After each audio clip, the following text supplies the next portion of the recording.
All right, so I'm Christine, one of the third-year residents here at Duke. Nice to meet everyone, all the applicants here. So my case presentation is about a 15-year-old male.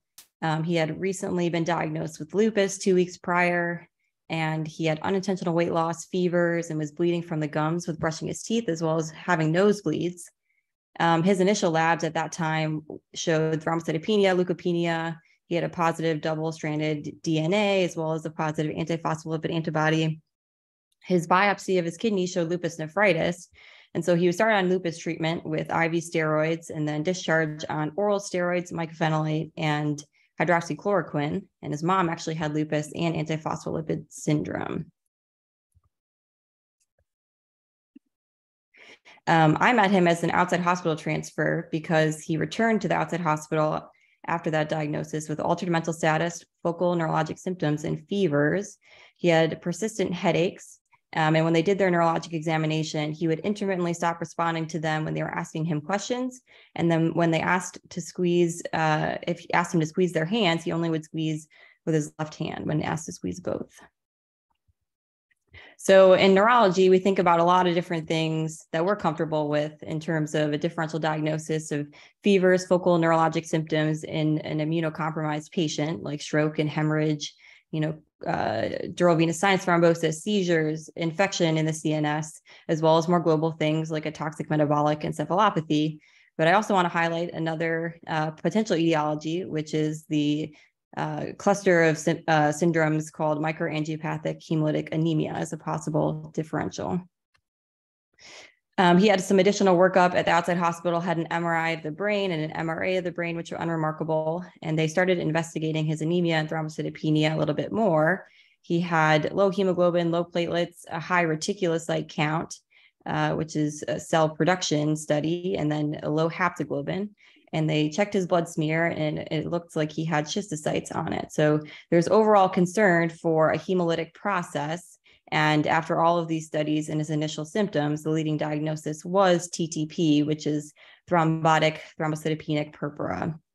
The test for this is sending off an Adams TS13 level, but that study takes a little bit of time to come back, sometimes a week or so.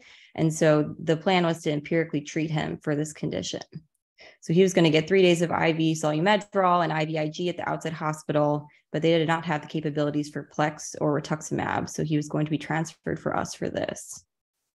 When I met him, I was on my pediatric neurology rotation. When he came over, he was still febrile to 38.3. He had waxing and waning mental status, GCS between 8 and 14. And his neuro exam was improving to some degree, but still very slow to follow commands without clear focality, however, but he was hyperreflexic in his lower extremities. We did put on an EEG because he had the waxing and waning mental status, which did show left frontal rhythmic delta activity and left temporal sharps, but no clear seizures. So we started giving him Plex, and his mental status did improve. He was able to more quickly and easily complete the neurologic exam, and his cytopenias were improving as well. At that time, his Adams TS13 level did come back, and it was less than 1%. So that really solidified the diagnosis at this time. So a little bit about TTP in case we all don't remember. So you have this protein, Adams TS13. It's a matrix metalloprotein that lives near the endothelial cells in the vasculature.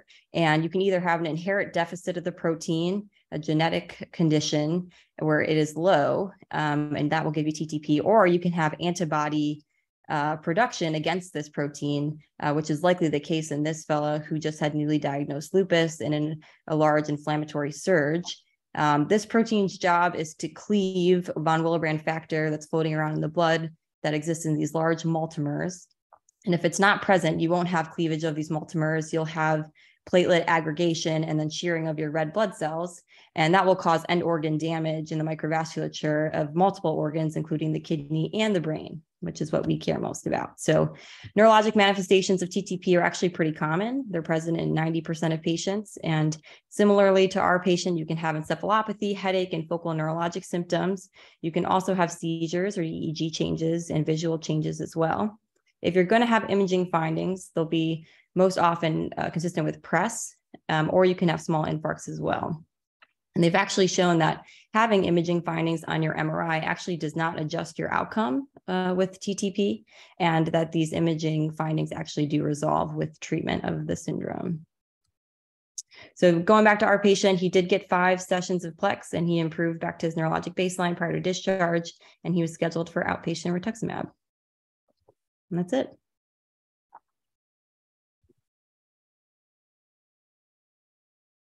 Nice job.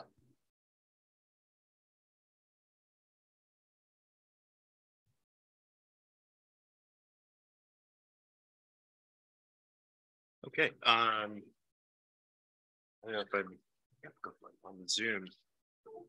So it's my honor today to introduce our speaker, Dr. David Hwang. Dr. David Hwang completed his undergraduate studies at Emory University before going on to Harvard Medical School for his MD, and completed his residency, chief residency and fellowship at Massachusetts General Hospital, Brigham and Women's Hospital,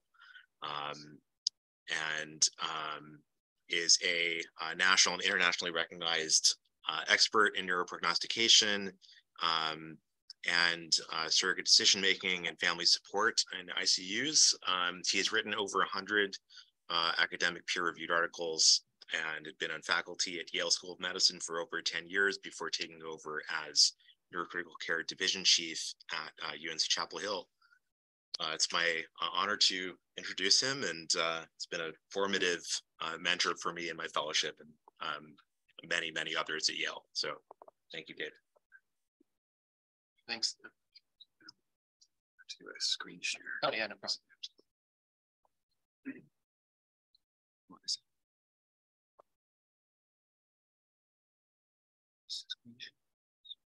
Is it, There it is right there. Okay.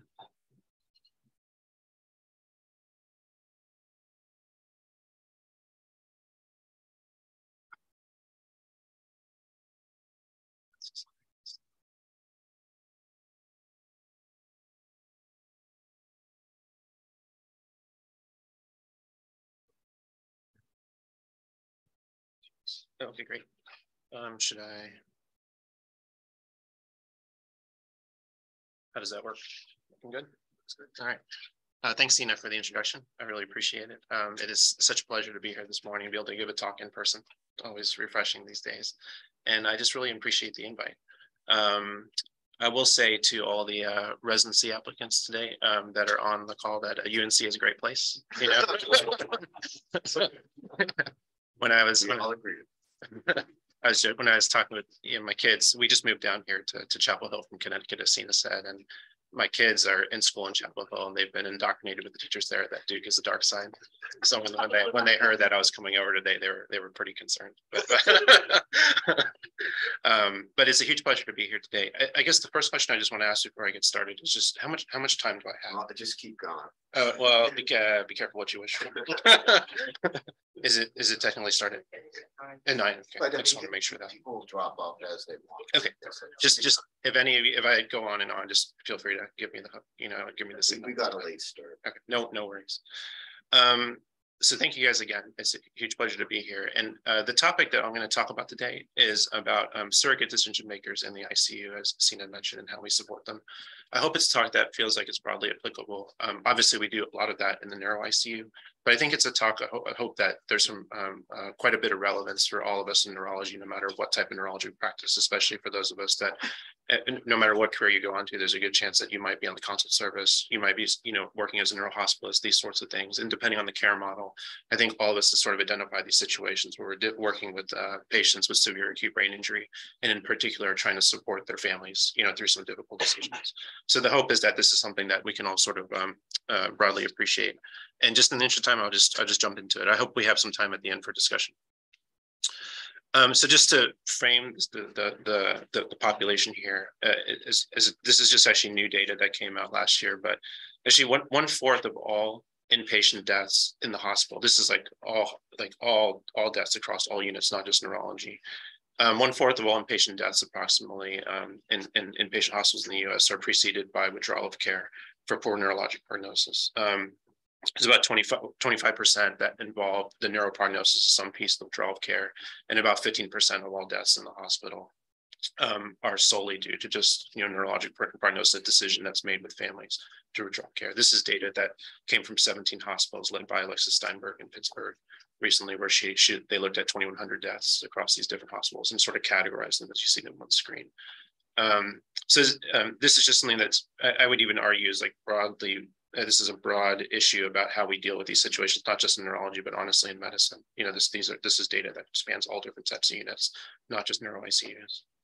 And I think I would probably venture to guess that each of us in this room, when we spend time in these situations talking with families, my guess is that we each take a lot of pride in terms of how we try to spend time with families, how we try to shepherd them through the process, how we try to talk with them about the uncertainty and provide them emotional support. And I have no doubt that each of us, when we're in these situations, tries our very best to try to support families through these difficult situations.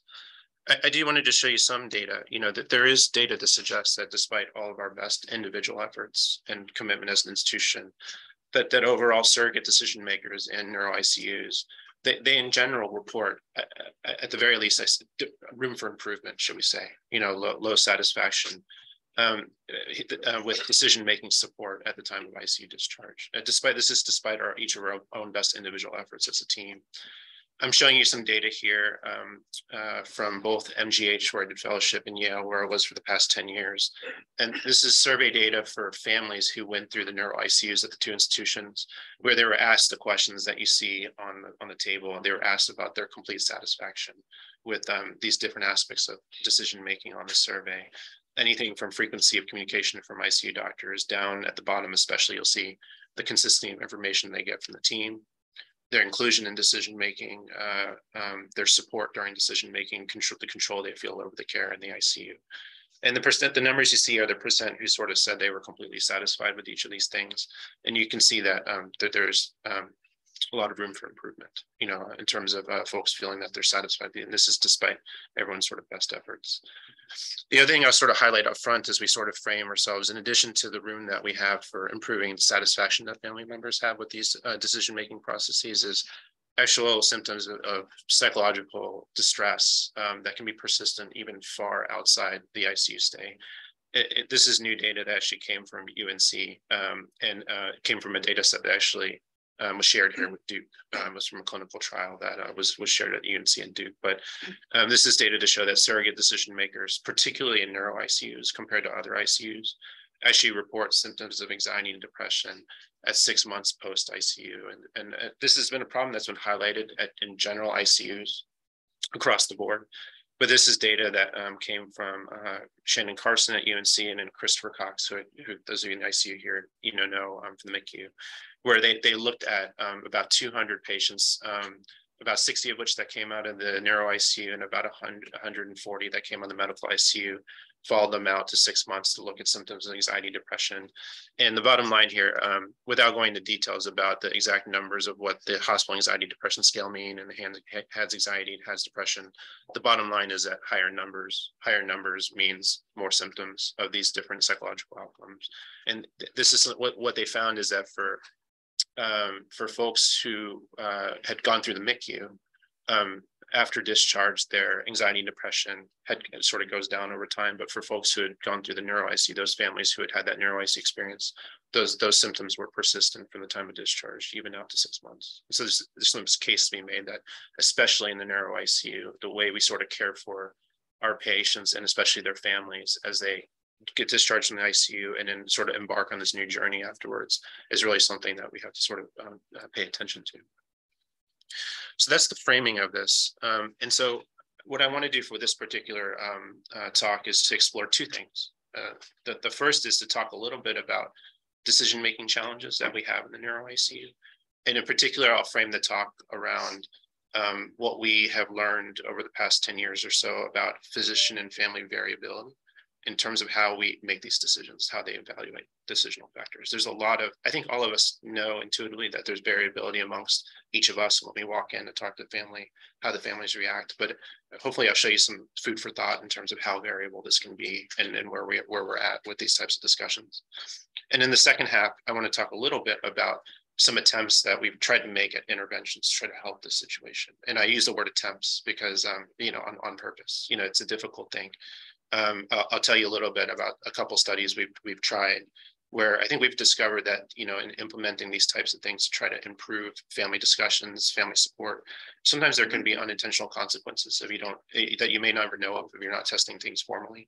And then the actual outcomes that you pick for these types of studies can be very important. So that's sort of the roadmap for the next, hopefully like 20, 30 minutes or so. So let's get started. We'll talk a little bit about decision-making challenges up front. So I think those of us in the neuro ICU who do this day in and day out are familiar. I think the first point to make is just that the timing of these decisions in the neuro ICU, I would say by any standards, these are early decisions. A lot of times we have to make about goals of care shortly after brain injury. In the neuro ICU, we tend to think of the first major goals of care decision as you know, provided there's not care withdrawn, you know, in the first 24 hours for the most devastating injuries. If they end up being in the ICU and getting admitted and not getting care withdrawn immediately, usually we think of like an ultra early like trach as something like within the first 5 to 7 days. That's early. And then we kind of think of a normal like timing for trach as somewhere around like 10 days to 14 days. This is data from the Neurocritical Care Society that was collected about 5 or 6 years ago, where you can kind of see how neurointensivists think about the timing of trach as like one of the first major sort of crossroads for these patients. I guess I would just argue that whether you're doing it at day 7 or day 10 or day 14, on the scope of these brain injuries and the recovery scale of you know, the recovery time it takes for brain injury, this is all early, right? This is all in my mind pretty early, like early on, especially when we know that some of these brain injuries can take, you know, 3 months, 6 months, 12 months to really know. Your families really have to make a decision up front with the medical team about whether we're going to commit to things like trach and PEG in the face of things that are uncertain early on. And that presents some challenges, you know, when you're trying to prognosticate something that's complicated, uncertain very early on. What it ends up leading to, I think, is that we actually see that there are large variations, like if you look across the United States, with regards to things like, we just talked about trach, but things like feeding tube placement, these sort of proxies for like aggressive care, right? Trach and feeding tube placement, as opposed to comfort care. There are actually large variations across the United States. And what this probably highlights is that there's varying judgments amongst physicians, varying judgments of value, families and values about how we approach these things. This particular this data that you see here, what you're looking at is data from the National Inpatient Sample. This is an ARC database, which categorizes 20% of all inpatients in America. And what you see on both are, you see data for stroke and ICH. The x-axis on here, I know the text is a little small, the x-axis are different hospitals across the United States, like one by one. And then the y-axis is the percentage of patients with each of those diagnoses who got a feeding tube, right? So in other words, like if you look at the right side of the screen here, you can see the range of about 800 hospitals and the percentage of folks who got admitted with ICH who had a feeding tube. And this data is controlled, you know, for you know, comorbidities and that sort of thing. There's probably some other factors that play into hospital variability, but when you look at variability up from like 0 up to like 30%, you know, of these patients who are getting these tubes, it does speak to the idea that there's probably something going on here with regards to how local cultures are with regards to aggressiveness of care, how we prognosticate, how we talk to families and make those judgments. It actually turns out if you hold all the things that are available, all the variables in that data set, this national inpatient sample, all equal, and you just try to look at the effect of the hospital itself. If you go from any hospital, from the conservative side to the aggressive side, it's like a 1.45 increased odds of placement, you know, that just from switching hospitals. So, you know, there's something going on here with regards to just the variability by which we can make these judgments about whether or not we pursue aggressive care or whether or not we decide to withdraw care. And I just want to sort of break down where some of this variability might actually come from. The first thing, you know, we'll talk about physicians first, and then we'll talk about families. So we just talk about physicians first. I think we know that between ourselves as colleagues that our impressions of prognoses for patients vary, but I just want to show you a little bit of data about like how much that can be the case. So this data here, right, you know, is you know, gets at the accuracy by which neuro ICU physicians can predict functional outcomes for patients this is for intracerebral hemorrhage as an example. And this data, actually, I'm about to show you, actually, part of it came from Duke, actually.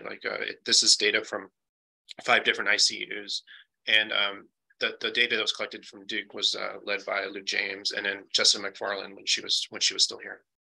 And what we did was, at these centers that participated, we had ICH patients that came in the first 24 hours of coming in, the bedside physician and the bedside nurse who was taking care of the ICH patient, they were given a piece of paper that had the modified Rankin scale, which you can see, if some of us are very familiar with it. For those of you that aren't, you can see it it's just basically an ordinal scale of functional outcome from 0 to 6, 0 being no symptoms, 6 being dead. And what they were asked in the first 24 hours when the patient got wheeled in was to basically just take a moment and circle on the piece of paper what they thought the modified Rankin scale was going to be at 3 months. And one of the keys here is they were purposely asked in the first 24 hours, like not like at a week or 2 weeks, to really try to get a feel for like what these early impressions of prognoses are that drive things like surgery and eventually trach. And what we did was we compared those answers to what the actual outcome was, right, at 3 months down the road. And you can analyze that data in a few different ways. What we did is what we took is for each patient, we took the modified Rankin scale predicted by the clinician, subtracted the actual modified Rankin scale of the patient at 3 months. And what you get is, for those numbers that are positive, right, those are numbers that are pessimistic errors, right? In other words, that the physician felt like the patient was going to be worse than how the patient actually ended up being. And in optimistic errors of the opposite, that the patients ended up doing better than, that the clinician felt that the patient was going to do better than they actually ended up doing. And the take home here's a few things. There's 242 predictions made here, split between physicians and nurses. About 70 of the predictions that were made, these are real-time predictions, ended up being accurate, but that means the others were inaccurate, right? And you can see a sort of a bell-shaped distribution with regards to how far off. And you may look at this and say, well, you're off by a point or by 2 points or 3 points. These numbers, I think they sort of give a false reassurance in my mind about how close the prognoses are, because if you actually look at the definition of numbers in the modified Rankin scale, a 2-point difference in a modified Rankin scale can be like the difference between being like independent versus like being not able to walk and that sort of thing, right? So, there's a lot of room, I think, for us, as physicians and nurses, in terms of improving our accuracy of our prognosis. It's a challenging thing. I'll say part of the reason why it's challenging is because the way we prognosticate is not necessarily like a set algorithmic thing, right? This is not going to be a surprise to those of you, especially in the unit, but different clinicians, whether it's different physicians, different nurses, we arrive at predictions of outcome via considerations of totally decisional factors, different people, whether it's algorithmic in your mind or sort of a gut feel. We all sort of approach this differently. What we did in the same study is we asked those people making predictions to list out the decisional factors that they used in their mind, right, to make their judgment, right? And you can see what people wrote. For physicians, right, a fair percentage of physicians wrote really things that were focused on the imaging, right? Like, so where's the ICH on the CT scan? How big, is there IVH on it? That sort of thing. And the nurses who were participating in this were really focused on sort of bedside type exam type stuff, the GCS motor, the GCS verbal, family support even, right? David, on your previous slide? Yes.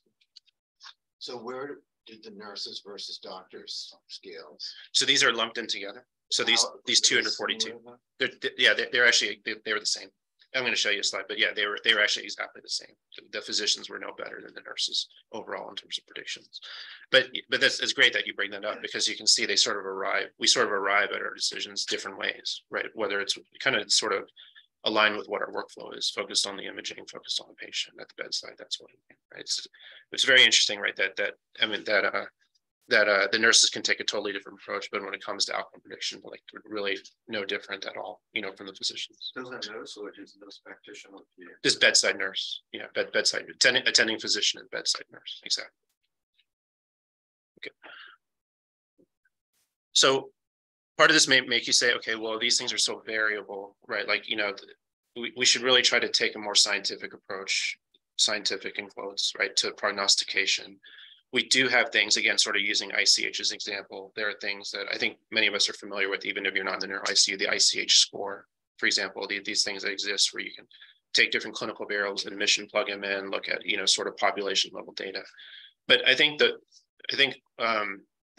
one important point, right, is that the current prognostic models and the main diseases we have in the neuro-IC in particular, ICH, stroke, TBI, all these models that we have, despite the fact that a number of them have been published, they have some major limitations with regards to the way they've been sort of developed.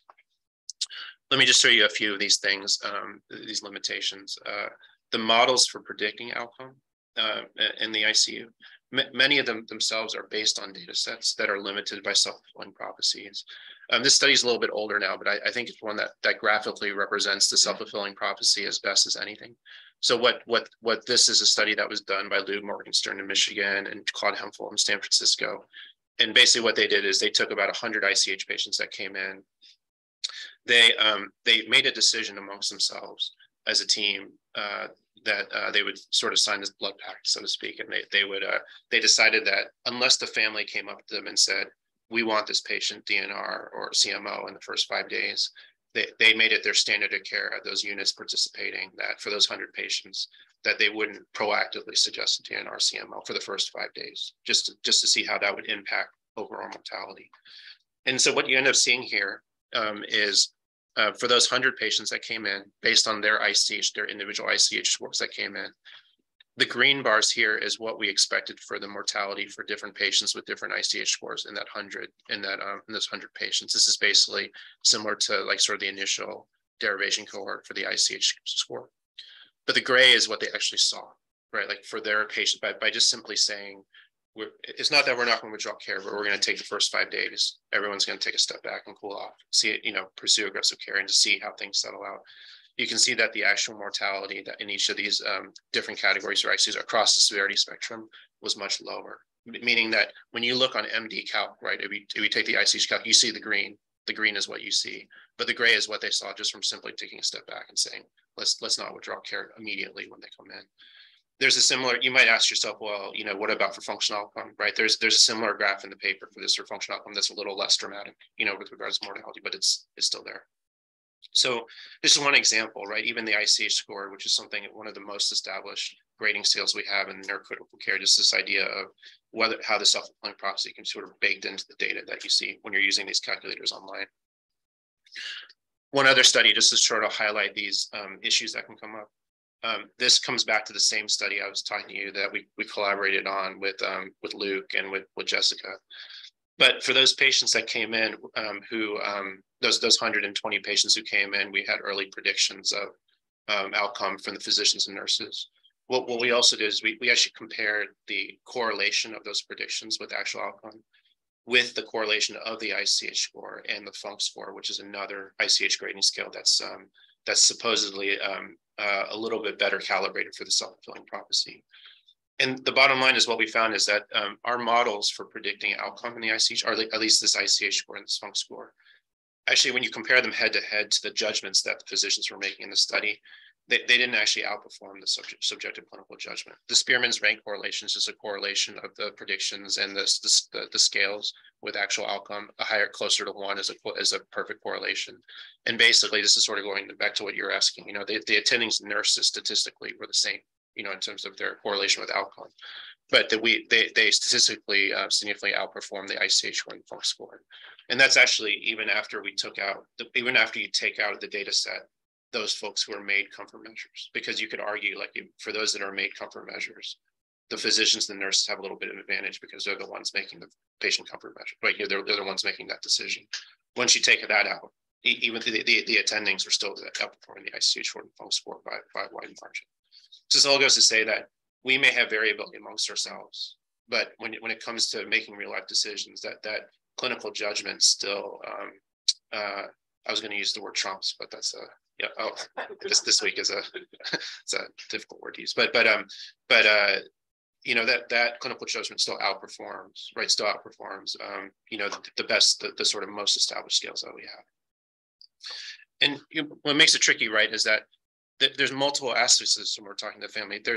So far, all we've talked about is just us formulating the decision in our mind, right? About like, how do we think this patient's going to do? Then there's the steps of communicating it to the family. And then there's the steps of sort of addressing the family to where they're at. And I'll just show you a little bit of some recent studies that sort of get at, this issue. The issue of us communicating to the family, right, is that there's the discordance between what we communicate to the family and the surrogate decision maker's impression of what was communicated or their own formulation of prognosis. That discordance, I would say, is actually more the norm than it is as opposed to the exception, right? Like you're more likely than not going to have some sort of disconnect between what you say and what the family is thinking or feeling. There's this very interesting study that was done by Claire Kreutzfeld's group out in Washington. I just wanted to share with you. What they did was they did a mixed methods cross-sectional study out at the University of Washington, where they enrolled families, physicians, and nurses, similar to the other studies I was telling you about. They looked at 200 patients across the neuro ICU, not just ICH, but all severe acute brain injury patients. And they enroll these families, physicians, and nurses of these patients during the first week of hospitalization. What they were asked, what each of the participants asked, the physicians, the nurses, and the families, what they were asked is they were given a scale, like on a piece of paper that's like, that's sort of rated from 0 to 100, right? And they were asked to mark on a piece of paper their feeling about the likelihood that the patient they were taking care of or that they were related to would recover to independence. I think it was at a 3-month or 6-month window, right? Like, down the road, what's the likelihood, that you would, how are you feeling on a 0 to 100 scale about whether or not the patient's going to recover to the point where they're independent? And then what they did was they defined a discordance. They defined the definition of discordance for the purposes of just trying to study this. They defined that a difference of more than 20% between the family and the physician would represent physician-family discordance. That's just the way they sort of defined it to be able to draw some conclusions. So they had some really interesting findings, which I'll show you. The first thing they found was that the prognostic discordance, meaning a greater than 20%, 20% difference on that scale between the physician and between the family, is more than 60% of these relationships, right? Like where they were off by more than 20%. They collect enough data about covariates, which I'll just go through quickly, about trying to figure out which families might be most at risk for this type of discordance, right? So family members in minoritized racial groups. Turns out, like when it comes to family member relationships, family members who participated who were, siblings, right, or adult kids, tended to have more discordance than parents and spouses. If the nurse perceived during the study that the family understanding was poor, right? If the nurse had sort of a spider sense or something that they were off, that was highly predictive. And I think what made the study interesting is not just the fact that they had data on what the family felt and what the physician felt, but they also had data. They collected data on what the family thought the physician felt, if that made sense, right? So like, it's not just saying, well, what do you think the prognosis is? And then asking the physician, what do you think the prognosis is? But they actually asked the families too, okay, in addition to what do you think the physician thinks? Like they actually asked the same question. They said, mark this scale based on what you think your doctor, has, how they feel based on what they told you. So they actually learned some interesting things. So they defined, separate from discordance, they defined misunderstanding, right? Misunderstanding as a difference between what the family felt, the physician felt, and what the physician actually felt. Does that make sense? That they defined as misunderstanding. And they found that for almost like 50%, right, of these families, there was misunderstanding that was present, basically like a greater 20% difference between what the family actually felt, the physician felt, and what the physician actually said. And then they took it a step further and actually said, well, let's take a look at what, for each family member, let's take a look at what they felt and what they felt the physician felt, and look at those two together, because the argument there is that there's a difference that's there. That's like a willful, if you will, right? That's like a willful, I don't know if disagreement's the right word, but that's like a willful difference where they're saying, we know that we think that the physician is feeling X, but we're saying that it's Y. And they found that for more than 50% of the families here, they had a willful optimistic belief difference, if that makes sense. Like they even based on what they felt the physician felt, they willfully felt like things were more optimistic. So this study just sort of highlights how careful we need to be when talking to families. And I think for those of you who have these conversations, I think a lot of it really is just making sure that when you walk away from those meetings, that assuming that it's probably more likely the rule than the exception, that when you walk away, whatever you felt was communicated may not necessarily be what the family's feeling. That may take time to sort of sort out and not sort of take things at face value. The last thing I'll just sort of say before we transition to the second half of the talk is just that in addition to just prognosis, basically all we've talked about so far is just prognosis. What do we think the prognosis is? What does the family think it is? How do we communicate it, right? I think these meetings can be complicated, right? Because these surrogate decision makers, they may have different top concerns in their mind that are completely separate from prognosis. In fact, I would also say this is more likely the rule rather than the exception, right? That we are thinking a lot of times from the clinical side of things, from the physician side, what's the prognosis that drives the decisions? But that's not really the way it works for many families. This data that I'm showing you here on this slide, I'll just sort of try to break it down for you, in a simple way. We basically interviewed, we surveyed 800 American citizens, like presidential polling, if you will, right? Like we did it's like the same way you would do like a Gallup poll or something. We sort of interviewed 800 folks and gave them a situation where we said that you're a family member for a patient with severe acute brain injury. The prognosis is X, it doesn't look good. You're talking about a trach and peg with the family, with the physicians. What are the things that would be your top concerns when you're talking to the family? And what you see on the right side of the screen, I know the text is a little bit small, but basically it's a list of reasons that people have given, or a list of concerns, I should say, that people have given from the literature and from interviews that we conducted that they consider when they're making these types of decisions. We basically had the people taking the survey rank these, right? And then what you can do is you can rank them and then analyze the data and look at clusters of people, the way they rank. It's a latent class analysis. And you can actually come up with what we sort of framed it at is like you can come up with phenotypes, if you will, right, of decision makers, and how they sort of think through these types of decisions.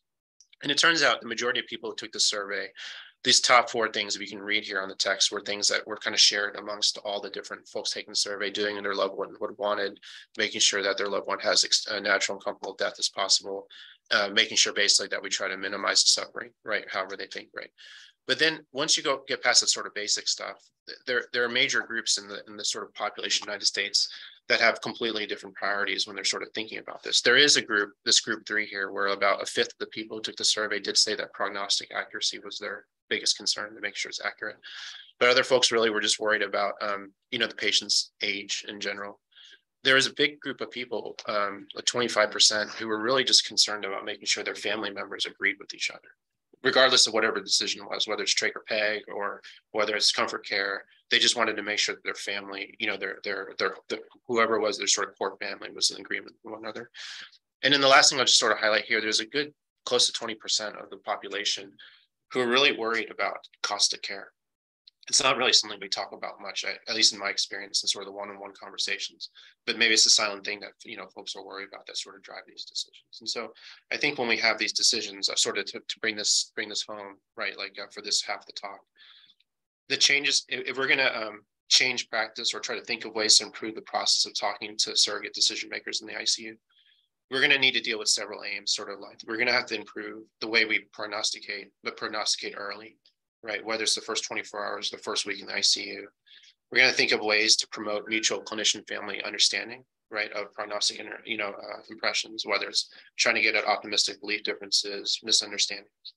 And then just as we just showed, we have to think about ways to address family decision-making priorities, aside from just strictly the prognosis. We may think of it, from our side, from the prognostic side, which is a huge piece of it, right, the actual prognosis. But in order to be really effective, I think, in terms of meeting families where their needs are, we have to think about ways that at least address the major needs that people sort of express, the major concerns that people have. Okay, so I just want to transition from the first half. We sort of summarize these challenges and the things that we'll have to keep in mind when we're thinking about ways to sort of improve this process. And I just want to talk to you a little bit about some modest attempts that we've made to try to improve this process, or things that we tested. And like I said, I use the word attempts on purpose, and I think you'll see why in a minute. Okay, so first of all, one potential intervention, right, is to try to just improve the, in terms of trying to improve the process.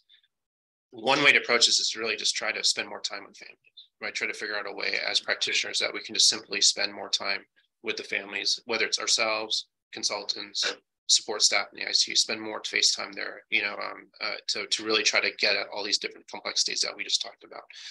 And, there is data, right, that high frequency of ICU family meetings does predict satisfaction with support, right? That seems totally obvious. So we did a study where we looked at a bunch of different factors that were predictive of folks being satisfied or dissatisfied in the ICU, and the number of high number of family meetings while they're in the ICU did seem to be a positive predictor. Right? But why do you compare it to 0 as opposed to 1? We had certain levels. Like I didn't show you all the different levels, but we had 0, we had 1, 2, and more than 3. And I'm showing you the odds ratio for 3 because that's the one that had the highest positive odds ratio. I mean, when you say more, 0 is not more. 0 is 0. No, that's what I mean. So what I'm sorry, what I could have done, I just didn't want to make the slide too complicated. Like a regression line. Yeah, or actually it was categorical, but there's like 0. There's like 0 family meetings, 1 to 2 family meetings, 3 family meetings, more than 3. So when we say compared to 0, it's just compared to the reference group. That compared to other groups. Yeah, correct. Yeah, correct. Yeah. Sorry, that's confusing, but that's the idea. What did you count as a family meeting? Like sometimes families are there every day in the morning, and so you can update them then and discuss things with them versus a more formalized meeting. So what this counted. For this particular, repeat the question. Yeah. Oh, yeah, absolutely. So Cheryl just asked a great question, which is for this type of study, how did we define family meeting? For the purposes of this study, and this is very simple. For this simple study, we let the family self-define it, right? Because it's a family administered survey, so nothing more complicated than that. And I would just say, I think that with all the caveats of that go along with that, we would go. Right? Any other questions? I think that's important. Yeah. As someone who had a father in the ICU, neuro-ICU, talking on rounds is as good a family meeting as sitting down in a conference room. Yeah, actually, that really dovetails into what I'm about to show you. So, the comment that was just made was one about sometimes even sort of off the cuff conversations and rounds at the bedside, or that thing can be just as valuable as a sit down, depending on meeting families where they're at. I want to share with you just some things that we tried and what we've learned. So, and the point I'm about to make is that these ICU initiatives that we try to do things that we may try to do to increase face time of physicians with families. Some of these things may sound good in theory, but then they may need thought in terms of how we actually implement. So I'll tell you a story about something we did in the RICU. One of the ideas we had, based actually very similar to what you were saying, is we decided to try something in our ICU where we would implement what we called like a family rounds. And what that meant was that in addition to all the family communication that normally happens, we let families participate on rounds in the morning, right? That was our standard at Yale. We had ad hoc family meetings as needed, scheduled, whenever the family needed with whoever. What we also decided to do is we tried this initiative where we had dedicated rounds in the afternoons on Tuesdays and Thursdays, where during a certain set time in the afternoon, like 3 to 4 in the afternoon on Tuesdays and Thursdays, we advertised to the ICU, to all the families in the ICU, proactively, that the attending physician would actually be available for that hour to just simply walk around the unit and make these sort of quick updates, these sort of bedside discussions about whether or not it was updates in care, or also allowing families to sort of express their own impressions of the way care had been going, really to get some face time with the attending, which can be valuable in an ICU, which can be hard to do. And what we did was we sort of looked at family satisfaction in our ICU for about 6 months before we started. We looked at family satisfaction in our ICU for about 6 months after we implemented this new sort of protocol. Again, not taking away anything off the table from the way that we normally work with families, just adding on this extra rounds, right, as something that we advertise. And we learned a few things, actually. What we found first was that what you see here are family satisfaction scores. This is on a 100-point scale from this validated family satisfaction survey called the FSIC 24. There's a global scale and then scales that are related to general ICU care and decision making. The first thing we found is that pre and post, we were not able to move the needle, with regards to the satisfaction, of the families with any aspect of the general ICU care decision making. And I think what was interesting was maybe that in of itself is not earth shattering in the sense that like it's hard to move the needle. These surveys have a lot of different aspects, and so it's hard to move the needle for the overall scale, using just one type of intervention. But what we did find is that actually when you look at the individual questions on the scale, I'm just highlighting 3 of these questions: emotional support, coordination of care, frequency of communication above doctors, right? Those are 3 of the specific items on the scale. If you look at the folks who are completely satisfied, pre and post, we actually found the satisfaction actually went down, with like the emotional support, coordination of care, and actually even frequency of communication with doctors.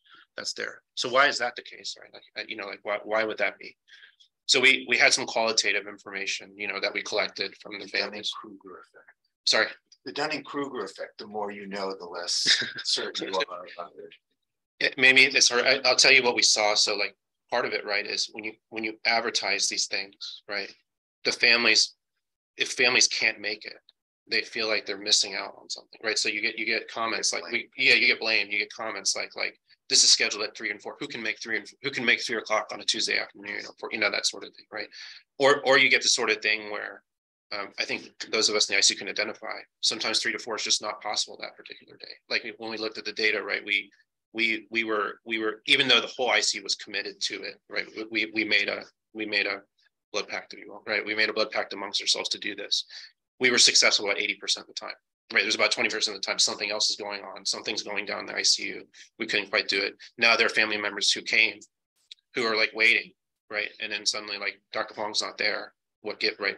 So the issue right here becomes like even things that are well-intentioned, right? Like that, depending on the way they get implemented or the way we sort of think through things or advertise these things, like they're not necessarily, it's not necessarily easy to show a benefit, right? There are probably folks who had a benefit, but when you're trying to formally study these things, it can become a little tricky, right? I have to can I ask a question? Yeah, absolutely. Press-Ganey scores for communication in the ICU, how do they correlate with these kind of metrics? Well, so Press-Ganey is really, I'm so glad, it's really tricky, right? So the issue with Press-Ganey, right, is that the Press-Ganey scores, like they're typically about the entire hospitalization, right?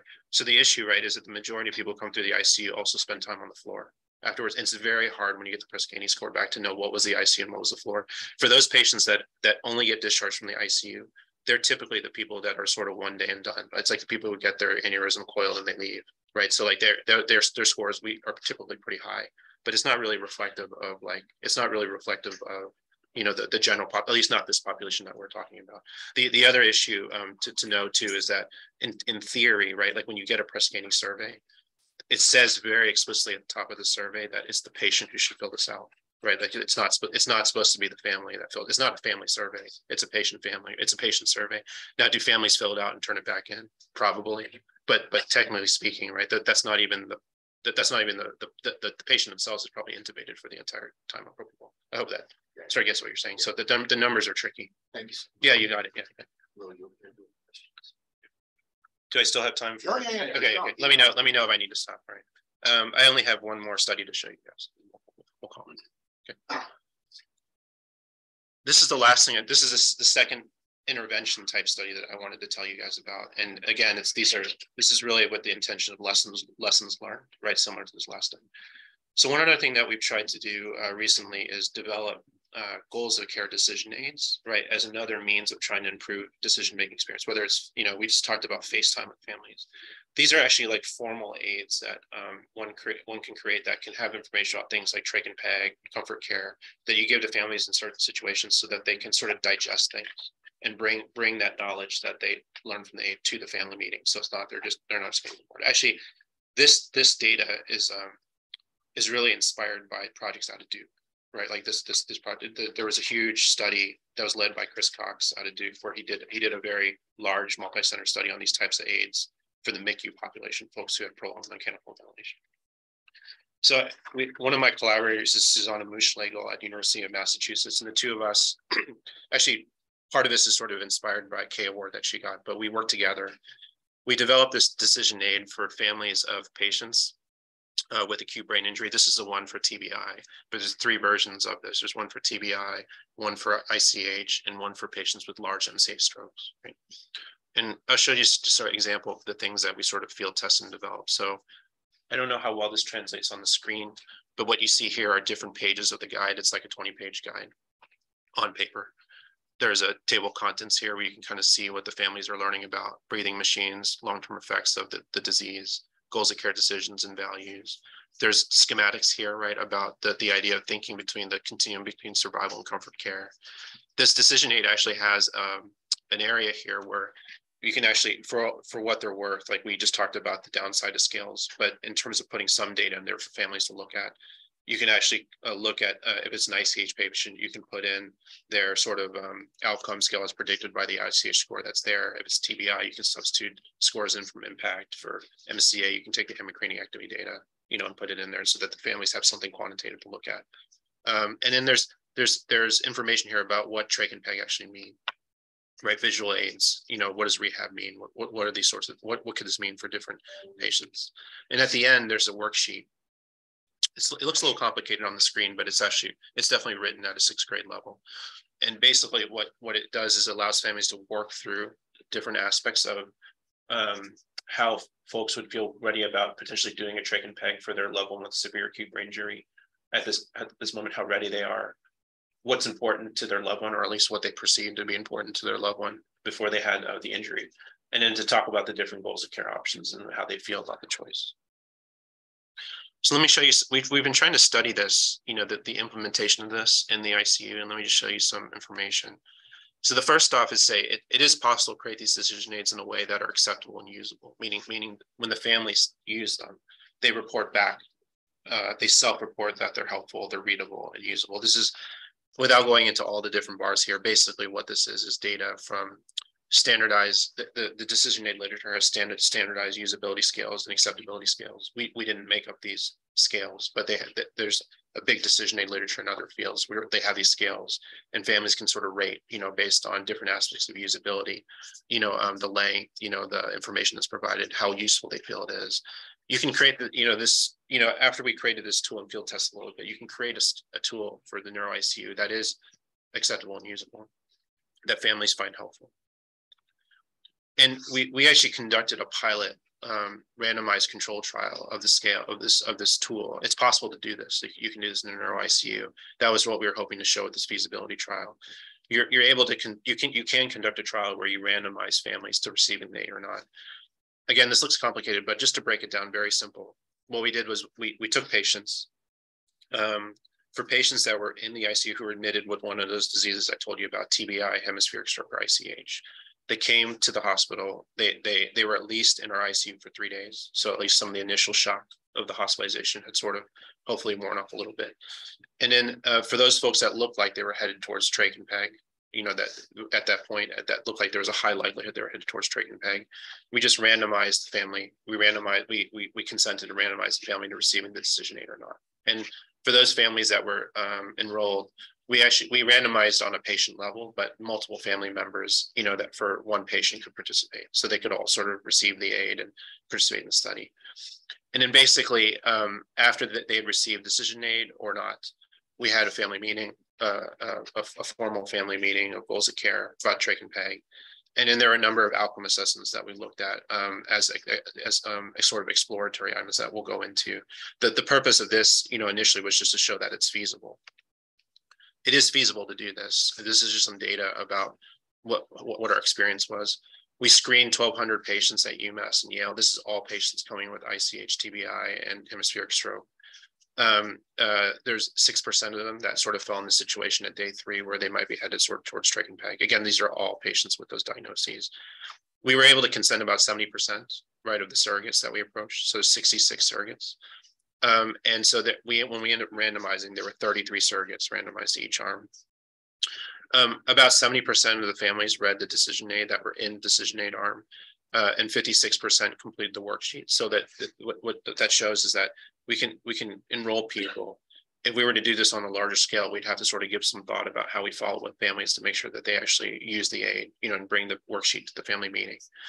And then for those patients that we followed up with, we had one follow-up point after the family meeting and one at 3 months. We were basically in the 70s, you know, into the 70% range in terms of the ability to sort of follow up. So conducting this type of trial is feasible. That's sort of the main point of the pilot. I do want to share with you some of the exploratory outcomes, and we'll sort of call it a day. But we had some, I would say, thought-provoking results, even from this sort of small study with the exploratory outcomes. The first thing we found, right, the main thing we learned is that, you know, if we were to do this on a larger scale, the outcomes that we pick for a decision aid trial are going to require a lot of, we're going to have challenges in sort of thinking about how we want to, like what outcome we want to target. And I'll show you why right here. One thing we looked at in this exploratory study was the goals of care decision itself, right? Like for patients in the decision aid arm and the standard care arm, did they end up going comfort care or did they end up going the trach and peg route? And the first thing we found was actually that in our decision aid route, we had a lot more folks that went the trach and peg route, right, than the standard of care. That wasn't intentional. That wasn't the intention of the aid, but that's what we found, you know, in this particular study. No difference in terms of days to the decision, like length of stay and time on the ventilator, but we did find that there was a difference between groups with regards to the decision that was made. Similarly, like when you look at code status changes, this goes hand in hand with what we just said. There were a lot more folks in the standard of care arm that went DNR, DNI, as opposed to decision aid, right? That goes hand in hand with the idea that more people in decision aid got more trach and peg, right? This is the part that really sort of caught our eye, right? So we looked at for the families that were participating, we looked at this HADS is again the hospital anxiety depression score. There's a total score of depression anxiety. This IESR here is just basically PTSD. It's a measure of PTSD. That's the PTSD measure. And then there are standardized measure of decision regret. This is data from our families at 3 months after this. And the bottom line here is higher numbers are worse, right? So what we actually found was in the decision aid arm, you know, higher rates of overall rates of psychological stress, both depression and anxiety, higher rates of PTSD, right? And actually, this decision regret was higher actually in decision aid arm too, aside from the fact that you should just know that this is scored out of 100. So this 15 out of 100 is actually not high on an absolute level, but there was a trend towards higher decision regret compared to standard of care, right? So you can imagine how we felt when we looked at that, right? You know, and what we actually did was when you actually break it down, if you look at the decision aid arm and the standard of care arm, if you look at those folks in either arm who picked trach and peg, right, and you just look at that population in either arm compared to either arm when they selected comfort care, all of these things sort of held true, meaning like basically we already said that there were more people in the decision aid arm that picked trach and peg. When you look at across both arms, those folks who had picked trach and peg, their families had a higher level of stress, right, compared to those families that had picked comfort care in either arm. And so it's challenging, right? Like you think about these things that we sort of create like in an effort to try to help families do these decisions, but depending on the outcomes you're looking at, right, depending on what it is that you're sort of targeting as what you're trying to improve, you may learn things that may, you know, sort of challenge the way that you sort of think through whether these things can be helpful. And so to sort of bring this home, what I would say is that our attempts at formally testing these interventions to improve surrogate decision-making, I think they've yielded some important lessons. The first is that the details of implementation, they can potentially impact outcomes, as we talked about with the family rounds. The selection of appropriate outcomes is critical and difficult. The families can say that decision aid was like very helpful, right, in the moment when they're taking it, but then long term they're starting on this journey, right, where things can be difficult, right, if a patient survives. And I think that with this regards to decision aid, I think what we sort of concluded is that you can look at it different ways. You can say like, well, maybe the decision aid isn't helpful. Another way you can look at it is say, well, decision aid allowed more families to choose. You know, for those what we see is for those families that pick trach and peg, what we really need to do is continue to support them, not just say like our job is done at the time in the ICU, but we need to continue to find a way to support them from a psychosocial perspective. And so impacting long-term outcomes may require interventions that begin in the ICU but go on. Hey, Sean. So you might not have been able to do this with this study, but maybe you were able to find out what about the decision aid helped them or made them decide a decision. Were you able to see that? Yeah. Speculate about them. What about it? Yeah. So for those of you on Zoom, Cheryl just asked the right question, right? Which is what do we know about how the decision aid impacted people's decisions, in terms of deciding to go comfort care or to pursue trach and peg? And the answer is that we wish we had thought about collecting that data earlier, because we in retrospect, if we could do it again, we know to anticipate it. We didn't anticipate the difference that was there. So actually what we tried to do was we tried once we started getting the initial data back and we started realizing that this is a thing, we tried to go back and interview people, but it was tough. Basically, it was tough at that point to try to follow up on people. Either they wouldn't, it was just hard to contact them, period. Or if you did contact them, it was just so far, at that point, you're just so far out, right? Like, I mean, this data was at 3 months, and by the time we're trying to contact people, it's like 6 months, 9 months. It becomes hard. It becomes hard for them to remember. Okay. So I don't mean to end this on a down note, but it's really just, the idea here is really just to show like the type of work that, this type of work, there's just more work that's needed to better understand how to support NICU surrogates and improve their experience, because there's clearly a need. We talked a little bit about decision-making challenges with regards to prognosis and communicating prognosis. We talked about a few modest attempts to try to intervene and try to help with these things. But if you're interested in this type of work, or you're thinking through this, like, it's always important to think about, like, when you're designing studies, the potential unintentional consequences, and then what outcomes we're picking. It's not like this is a drug where you're like looking at mortality and it's like either they live or they die, right? It's multiple pieces of the elephant that one can look at when you're designing these types of studies. And so we're learning as we go along, trying to figure out exactly what sort of the best outcomes to target with these things. I'll just end here by saying that, just acknowledge that despite COVID, there's a lot of momentum in the critical care and the neurocritical care community about trying to improve family support, especially, I would say, because of COVID and the impact that's had. These are just some initiatives from the Society of Critical Care Medicine, which Cheryl has been a huge part of and been involved in, that, where different ICUs across the country try to come together and try to help support each other and try to put these sort of initiatives together. And so I think the time has never been better, especially coming out of COVID, about figuring out the best way we can sort of support our families. And so I'll just end with this quote. The success of intensive care is not to be measured only by the statistics of survival, as though each death were a medical failure. It's to be measured by the quality of lives preserved or restored, the quality of the dying and those of whose its interest is to die, and by the quality of human relationships involved in each death. And I think that summarizes a lot, the way we sort of approach things in the neuro ICU and the way we try to make things better for our patients and families. So on with that. I don't know if there's time for questions, at this point, but I'm happy to take them, and I appreciate you guys coming out to me.